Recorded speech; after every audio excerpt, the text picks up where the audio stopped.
नमस्कार, दृष्टि आईएएस के टुडेज जीके प्रोग्राम में आपका स्वागत है। शुरुआत करते हैं अभ्यास प्रश्न से।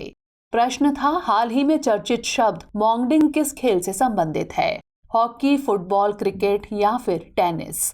इसका सही जवाब है ऑप्शन सी, क्रिकेट। हाल ही में भारतीय महिला क्रिकेटर दीप्ति शर्मा ने वनडे सीरीज के एक मैच में चार्ली डीन को मॉन्गडिंग से रन आउट करके भारतीय महिला टीम को रोमांचक जीत दिलाई। मॉन्गडिंग शब्द पूर्व भारतीय क्रिकेटर वीनू मांकड़ के नाम से आया है। मॉन्गडिंग में नॉन स्ट्राइकर एंड पर खड़ा बल्लेबाज गेंदबाज के गेंद फेंके जाने से पहले क्रीज से बाहर निकल आता है।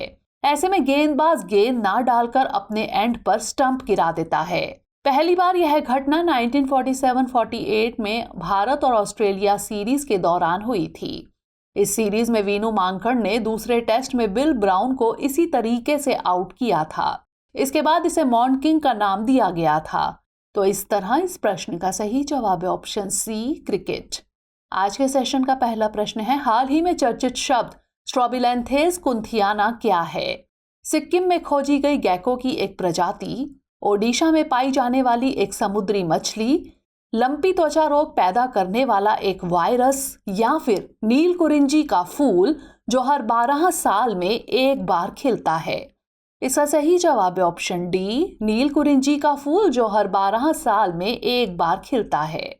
दक्षिण भारत में नीलकुरिंजी के फूलों को देखने बड़ी संख्या में पर्यटक पहुंच रहे हैं। नीलकुरिंजी के फूल हर 12 साल में एक बार खिलते हैं। इसे स्ट्रोबिलैंथेस कुंथियाना के नाम से भी जाना जाता है, इसलिए विकल्प डी सही है। यह पौधा अकैंथेसी और जीनस स्ट्रोबिलैंथेस से संबंधित है, जो पश्चिमी घाट के शोला वनों के लिए स्थानिक है। ये फूल 1300 से 2400 मीटर की ऊंचाई पर उगते हैं। तो इस तरह इस प्रश्न का सही जवाब है ऑप्शन डी, नीलकुरिंजी का फूल जो हर 12 साल में एक बार खिलता है। अगला प्रश्न है, नाविक के संबंध में निम्नलिखित कथनों पर विचार कीजिए। 1. इसमें 5 उपग्रह शामिल हैं। 2. यह भारत के पूरे भूभाग को और इसकी सीमाओं से 1500 किलोमीटर तक कवर करता है। 3. इसे भारतीय अंतरिक्ष अनुसंधान संगठन यानी इसरो द्वारा विकसित किया गया है। उपर्युक्त में से कौन से कथन सही हैं? केवल 1 और 2, केवल 2 और 3, केवल 1 और 3 या फिर उपरोक्त सभी? इसका सही जवाब है ऑप्शन बी, केवल 2 और 3। भारत सरकार वर्ष 2023 से देश में बेचे जाने वाले नए मोबाइलों में नाविक सिस्टम अपनाने के लिए स्मार्टफोन निर्माताओं से अनुरोध कर रही है। नाविक इसरो द्वारा विकसित एक स्वतंत्र स्टैंड अलोन नेविगेशन उपग्रह प्रणाली है, इसलिए कथन 3 सही है।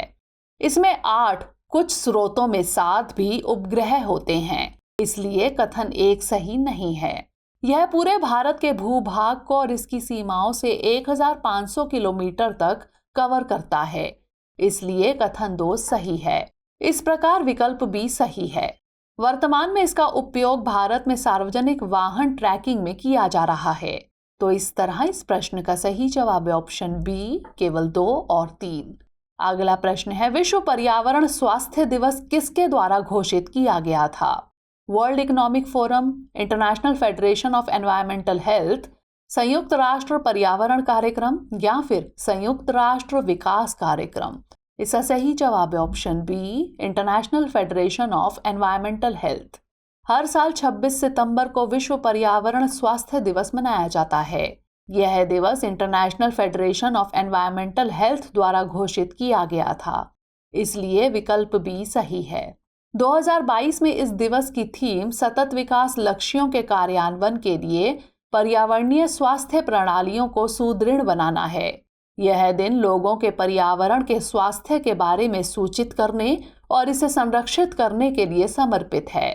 तो इस तरह इस प्रश्न का सही जवाब है option B, international federation of environmental health.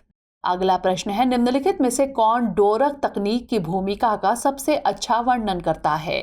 उष्णकटिबंधीय तूफानों की तीव्रता का मापन, समुद्री प्रदूषण की गणना, जंगल की आग की रोकथाम या फिर एशियाई शेरों का संरक्षण?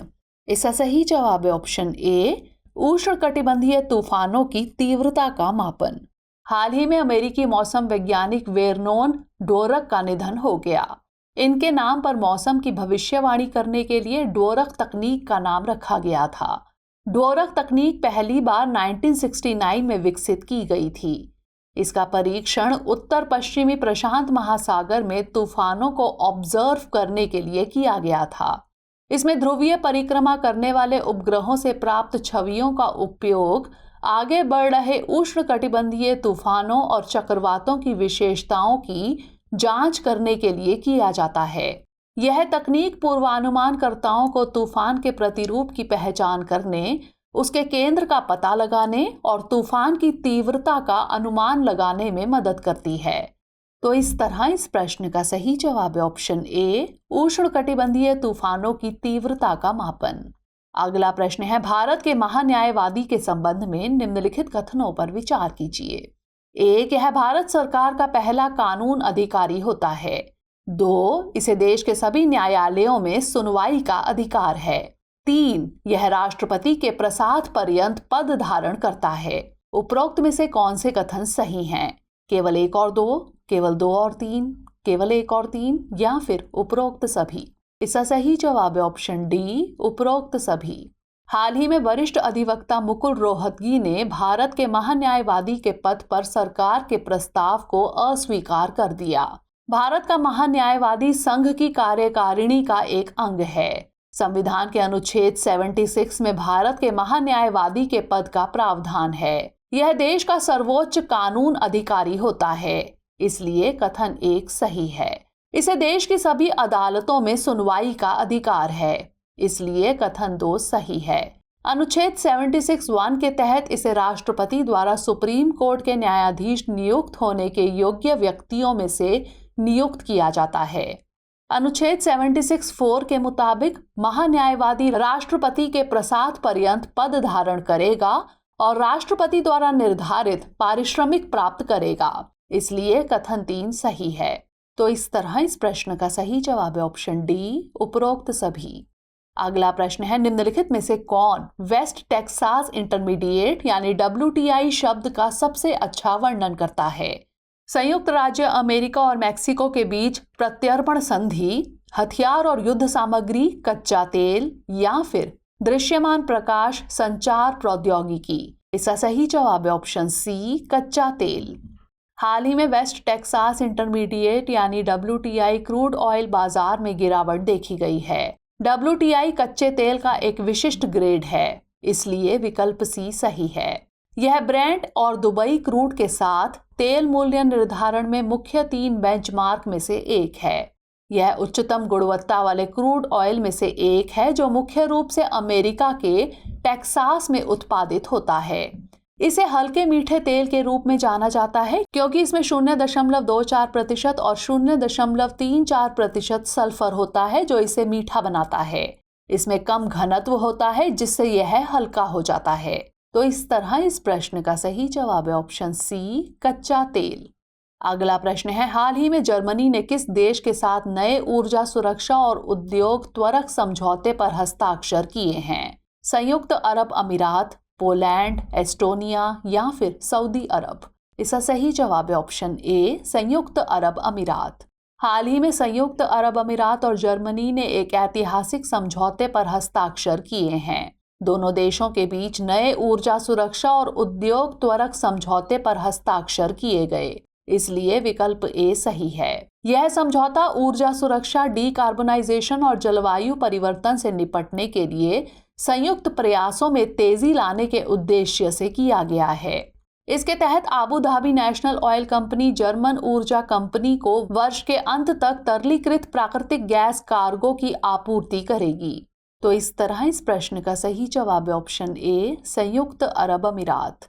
अगला प्रश्न है, फरजाद बी गैस क्षेत्र का संबंध निम्नलिखित में से किस देश से है? अफगानिस्तान, ईरान, रूस या फिर ओमान?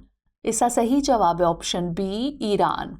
हाल ही में ईरान ने ONGC विदेश लिमिटेड और उसके भागीदारों को फारस की खाड़ी में फरजाद बी गैस क्षेत्र के विकास में 30% हिस्सेदारी की पेशकश की है। ONGC विदेश लिमिटेड सरकारी स्वामित्व वाली तेल और प्राकृतिक गैस निगम यानी ONGC की विदेशी शाखा है। इसने 2008 में 3,500 वर्ग किलोमीटर फारसी अपतटीय ब्लॉक में से एक विशाल गैस क्षेत्र की खोज की थी।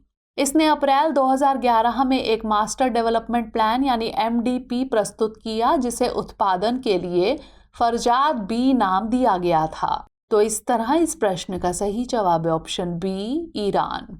अगला प्रश्न है, निम्नलिखित में से कौन सुनैना का सबसे अच्छा वर्णन करता है? अपतटीय गश्तीपोत, डीजल पनडुब्बी, सबसोनिक क्रूज मिसाइल या फिर असॉल्ट राइफल। इसका सही जवाब है ऑप्शन ए, अपतटीय गश्तीपोत।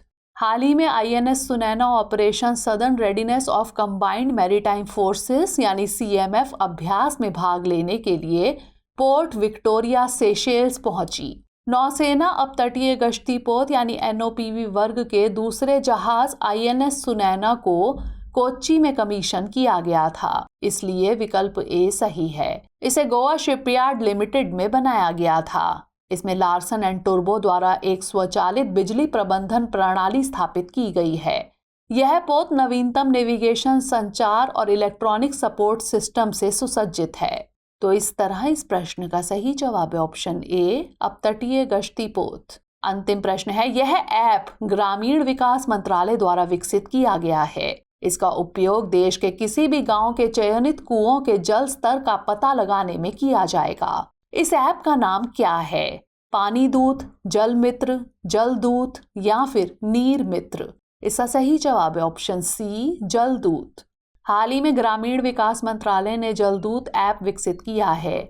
इसका उपयोग देश के किसी भी गांव के चयनित कुओं के जल स्तर का पता लगाने में किया जाएगा, इसलिए विकल्प सी सही है। यह ऐप ग्राम रोजगार सहायक यानी GRS को वर्ष में 2 बार, मॉनसून पूर्व और मॉनसून के बाद चयनित कुओं के जल स्तर को मापने में सक्षम करेगा। यह पंचायतों को डेटा प्रदान करेगा, जिसका उपयोग इनके विकास की बेहतर योजना बनाने के लिए किया जा सकता है। इसके अलावा इसके डेटा का उपयोग विभिन्न प्रकार के अनुसंधान और अन्य उद्देश्यों के लिए भी किया जा सकता है। तो इस तरह इस प्रश्न का सही जवाब है ऑप्शन सी, जलदूत। आइए अब नोट कर लेते हैं आज का अभ्यास प्रश्न। इंटरनेशनल टेलीकम्युनिकेशन यूनियन यानी ITU प्लेनिपोटेंशियरी कॉन्फ्रेंस 2022 कहाँ आयोजित की जाएगी? बुखारेस्ट, प्राग, ब्यूनस आयर्स या फिर मैड्रिड? इसका उत्तर हमें कमेंट सेक्शन में जरूर भेजिएगा। अगले सेशन में नए प्रश्नों के साथ मिलेंगे। तब तक के लिए पढ़ते रहिए एंड स्टे मोटिवेटेड।